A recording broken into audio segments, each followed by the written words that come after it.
Walang namomonitor na banta ang Philippine National Police sa napipintong malawakang kilos protesta sa Luneta Park sa Maynila sa September 21. Bagamat wala pang grupo ang kumukuha ng permit, ang Manila Police District magpapakalat ng halos 1,000 mga pulis at posible pa raw na madagdagan ito. Regular police operation pa rin po yung ginagawa natin. Meron po tayong mga checkpoint at kumpleto po yun.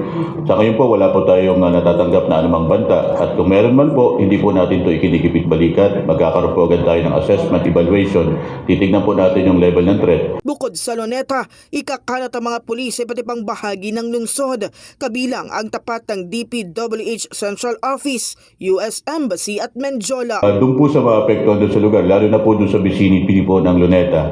Alam naman po natin talagang pag nagkaroon po ng pagpupulong dyan, magkakaroon po talaga ng congestion yung mga sasakyan. Nagkakaroon po tayo ng early posting po ng mga road closure kung kinakailangan at yung mga alternatibong kalsada na magagamit po ng ating mga kababayan. Samantala, nilinaw naman ni PNP Public Information Office Chief Brigadier General Randolph Tuanyo na papayagan ang mga kilos protesta kahit walang permit basta't mapanatili ang disiplina at paggalang sa batas. Matatanda natin nung Friday, September 12 at September 30 nung Sabado, majority na sumali doon sa mga kilos protesta ay puro halos walang permit o rally. Pero dahil po sa kautusan ng ating SIFG na Sir John Vic Rimulya kay ating Chief PNP General Tates na pakinggan ang sentimento ng bawat realista.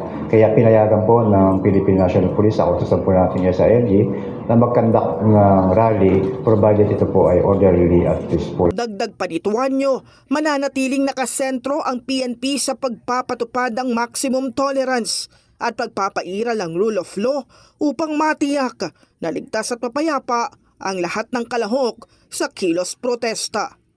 In the heart of changing lives, ako si Brigada Kath Austria ng 105.1 Brigada News FM Manila, The Music and News Authority.